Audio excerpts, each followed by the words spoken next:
दोस्तों, एक किसान की कहानी सुनाता हूं आपको।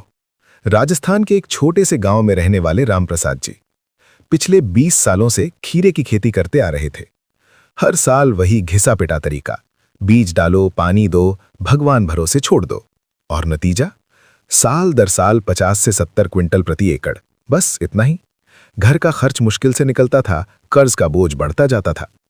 फिर एक दिन उनके पड़ोसी के खेत में कुछ अजीब हुआ। उसी गांव के एक नौजवान किसान ने, जिसने शहर से कुछ नई तकनीकें सीखी थीं, अपने महज 1 एकड़ के खेत से 400 क्विंटल खीरा निकाल लिया। 400 क्विंटल! जहां पूरे गांव के किसान मिलकर उतना नहीं उगा पाते थे, वहां एक अकेले लड़के ने 1 एकड़ में वो कर दिखाया जो किसी ने सोचा भी नहीं था। रामप्रसाद जी उस खेत के बाहर खड़े होकर देखते रहे। उनकी आंखें फटी की फटी रह गईं। उन्होंने पूछा, भैया, ये कौन सा जादू किया तुमने? और उस लड़के ने मुस्कुराते हुए कहा, काका, जादू नहीं, बस सही तकनीक। दोस्तों, आज मैं आपको वही तकनीक बताने वाला हूं, वो पूरा राज जो आपकी खीरे की खेती को हमेशा के लिए बदल सकता है। इसलिए इस वीडियो को अभी बंद मत करिए, क्योंकि जो जानकारी मैं आपको देने वाला हूं वो आपको किसी यूनिवर्सिटी में नहीं मिलेगी, किसी सरकारी किताब में नहीं मिलेगी। ये वो प्रैक्टिकल ज्ञान है जो सिर्फ खेत की मिट्टी में लिपटे किसानों के अनुभव से निकलता है। तो चलिए शुरू करते हैं एकदम पहले कदम से। सबसे पहली बात, और ये बहुत जरूरी है, अगर आप 400 क्विंटल का लक्ष्य रखना चाहते हैं तो आपको अपनी पुरानी सोच बदलनी होगी। सामान्य खेती में हम सोचते हैं बीज बो दो, बारिश आएगी, फसल हो जाएगी। लेकिन आधुनिक खेती में सोच होती है हर पोषक तत्व सही समय पर दो, हर बूंद पानी हिसाब से दो, और फसल को वो माहौल दो जिसमें वो अपनी पूरी ताकत से उग सके। इसी सोच से जुड़ी है पहली तकनीक, ड्रिप इरिगेशन यानी टपका सिंचाई। दोस्तों, खीरे की जड़ें बहुत संवेदनशील होती हैं। ज्यादा पानी दो, जड़ें सड़ जाती हैं। कम पानी दो, फल छोटे और कड़वे हो जाते हैं।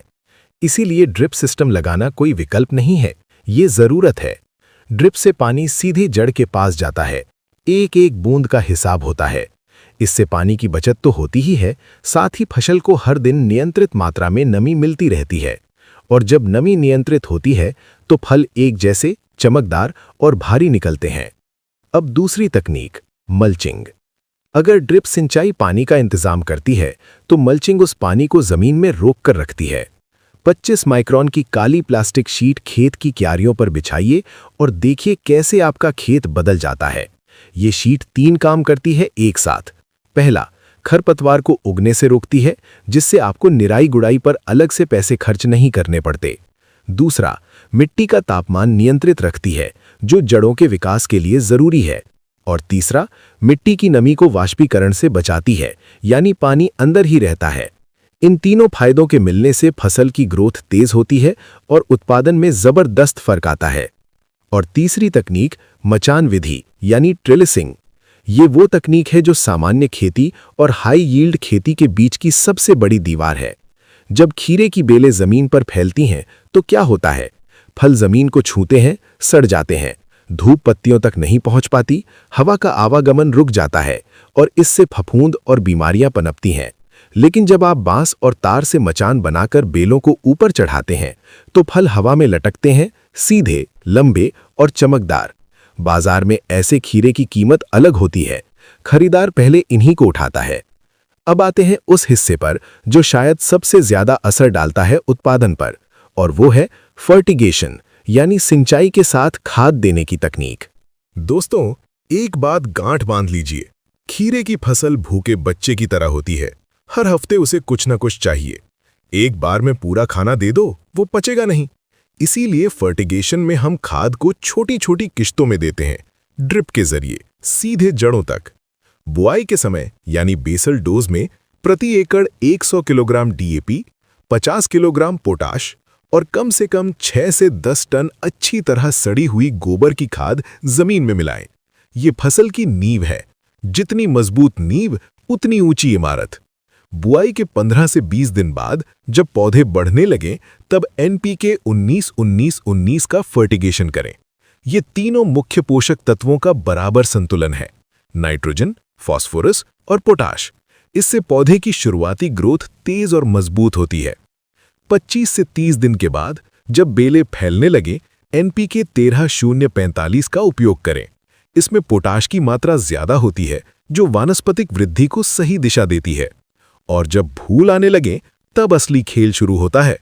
इस अवस्था में एनपीके 05234 यानी मोनो पोटेशियम फॉस्फेट का उपयोग करें। ये फूलों की संख्या बढ़ाता है और फलों का सेटिंग बेहतर करता है। साथ में 500 ग्राम बोरॉन का भी प्रयोग करें। बोरॉन की कमी से फल फटते हैं, चमक खो देते हैं। और अंतिम अवस्था में एनपीके 0050 यानी पोटेशियम सल्फेट का छिड़काव करें। ये फल का वजन और आकार दोनों बढ़ाता है। इसी से फर्क पड़ता है कि आपका खीरा 50 ग्राम का होगा या 150 ग्राम का। अब बात करते हैं दुश्मनों की, यानी कीट और बीमारियों की। दोस्तों, खीरे की फसल में दो सबसे बड़े दुश्मन होते हैं। पहला, रस चूसने वाले कीट जैसे थ्रिप्स, माहू और सफेद मक्खी। ये कीट पत्तियों का रस चूसते हैं, पौधा कमजोर हो जाता है और उत्पादन गिर जाता है। इनके लिए इमिडाक्लोप्रिड 17.8% SL का छिड़काव करें। ये तेज और असरदार है। दूसरा दुश्मन फल मक्खी। ये वो कीट है जो किसान की सारी मेहनत पर पानी फेर देती है, फल में छेद करती है, अंडे देती है और फल अंदर से सड़ जाता है। इसके लिए सोलोमोन जैसे कीटनाशक का उपयोग करें। साथ ही नीम के तेल का 3% घोल बनाकर नियमित छिड़काव करते रहें। ये जैविक विकल्प है जो रासायनिक दवाओं के असर को और बढ़ाता है। फफूंद यानी फंगल बीमारियों की बात करें तो पाउडरी मिल्ड्यू और डाउनी मिल्ड्यू खीरे की सबसे आम बीमारियां हैं।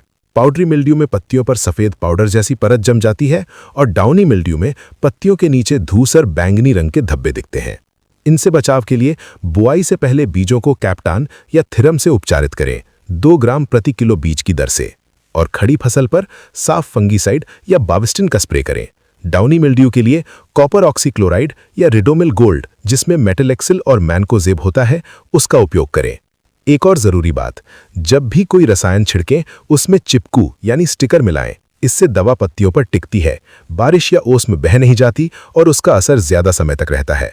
और छिड़काव हमेशा सुबह जल्दी या शाम के समय करें। दोपहर की तेज धूप में दवा का असर कम हो जाता है और पत्तियां जल भी सकती हैं। किस्म के चुनाव की बात करें तो पंच संकर खीरा एक या अच्छी हाइब्रिड किस्में चुनें जो रोग प्रतिरोधी हों। कमजोर किस्म में चाहे जितना खर्च करो, नतीजा कभी अच्छा नहीं आएगा।